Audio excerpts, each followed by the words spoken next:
Welcome back to Cracking Comics. Today, I've got a little beef. I don't want it to come off as a gripe session or like I'm meaning anything by it, but I do want it to be constructive criticism, and there's a reason for that.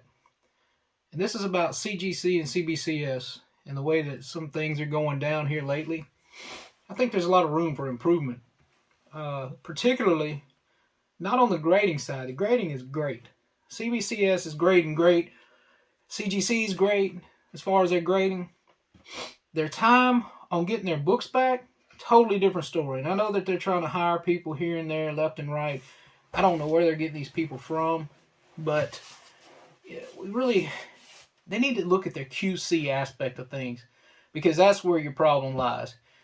I don't think the grading is the problem. Maybe the slow rate of what you're grading. Maybe you should work 6 or 7 days a week, give different people time off. You can use a management company if you have to put them in there and make the scheduling for the people to work to where they can only work 5 days a week, but you still have enough people to cover everything on 7 days. Or, anything that'll help, especially, with the time. But the QC aspect of things, that's where we need to step it up, okay? Because I'm going to put a picture on the screen. And this picture is somebody that I follow on Instagram's picture. This is a Amazing Fantasy 15, okay? It comes back to him with a Wolverine label on it.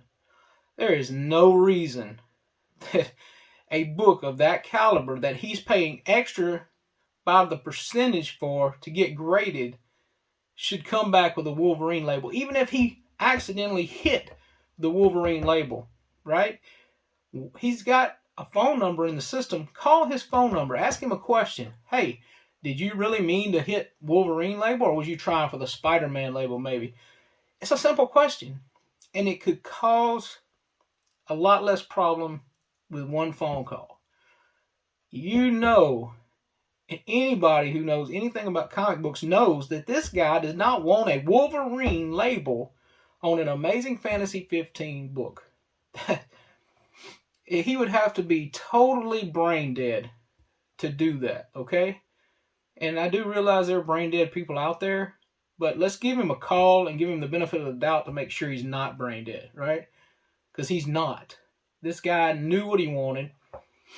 Whether he accidentally hit it or maybe it was an accident when they put it on. Either way, when it comes to the QC part of it, when it got to them, that's when the buck should have stopped and said, hey, let's give this guy a phone call. Maybe he didn't mean to do this, right? But that didn't happen. It got all the way to him with a Wolverine label. So now he's stuck having to send the book back, okay? And all of us have had this issue with CGC, okay? Let me take a drink right quick. I had a double cover Spider-Man 1 1990 Silver Edition that I sent in. I sent that book to CGC not once, not twice, but 3 times before they actually denoted that it had a double cover on the label, okay? 3 times it went back and forth. Finally, I get the double cover back. Now, a friend of mine has that in his collection now because I sold it to him. But the point is, that didn't need to happen. If you're looking through the books and you find this is a double cover, not that I didn't denote it on a sticky tab that I happened to send the first time, here it is, right? Black and white. This is a double cover. It needs to have 2 grades on it. Simple as that. But it takes you 3 times, and nobody catches it, okay? We've all got things, we've got slabs back from CGC and CBCS this particular way. With hairs, I got one that had a piece of carpet in it. I don't know where that came from. Broken pieces of plastic inside. Broken plastic on the outside of the slab that had to have been done during the slabbing process. We've all seen this. Now, it's acceptable that every now and then something's going to get busted in the mail. That's just the postal service that we deal with. Every one of them does it. They kick things around. And by God, if you want to get something kicked around, put the word fragile on the outside of it. I promise you, that's the first thing they're going to do is take it and football kick it. Okay? So the main thing is the things that we can control, the things that CGC and CBCS can control. All right? So I've also got another book that's a Venom Tooth and Claw #2, but it's marked Venom Tooth and Claw #1. I never sent that book back because it doesn't make sense to send it back money-wise. I would be further in on shipping charges than what the books were. So I just left it that way. And I'm sure there's other people out there that's done the same thing.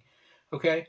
There's people that I've seen that the book has been slabbed backwards, upside down. How do you miss that? If you are a QC in CGC, how do you miss that? I mean, Ray Charles could see that, okay? So, step up your game, CGC. That's what I'm asking. If we got to wait on our books to be 8 months to get back, the last thing I want is to take a 25-book submission, pull it out, and half of the crap be wrong. I don't want that, okay? If I've got to deal with that, then we're not going to keep using you. And I love CGC. Look at all this. I've got all kinds of CGC stuff, all right? But we have to have better. Do better. That's all I'm asking. Do better. Now I'm going to get off of CGC for a minute, okay? CBCS. There's one major flaw with CBCS. It's not their grading. Their times are getting slower, but that's not that. Change your freaking labels. Everybody in the world that's a comic book collector says that they would go with CBCS if it wasn't for the labels. Do something original, something inventive. Make it look like something. Maybe put some holograms in it. Do something different than CGC. You can do this. There's computer graphics out there that can be used all around. If you need hints on what to do, call me. I will give you a hint. But if you don't do anything to change that, when you could be the leader of the pack and you choose not to just by changing a label, that's lazy. That is pure lazy. Do better, CBCS. Do better. And we won't even talk about PGX because the only dealing that I've had with them has been bad. So I'm not even going to go there. As far as I'm concerned right now, unless EGS steps up and comes up the ladder, CGC and CBCS are the two main leaders. Both of you need to step your games up. And CBCS, you're that close to taking the lead. All you got to do is the label changes. That's it. Change your labels. Start denoting a different color too, by the way, of your restoration labels, because whenever you have a blue label restoration and nobody knows it and they buy a book that's restored without even knowing about it because they didn't read the label, because the fine print is so small you can't read it, that's also a problem. So change your labels. And that's the end of the rant. Thank you guys. And remember to subscribe, like, hit that notification bell. That way you'll get notifications because I'm going to be doing videos every week. I'd like to see you here.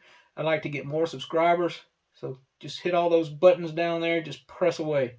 Thank you guys.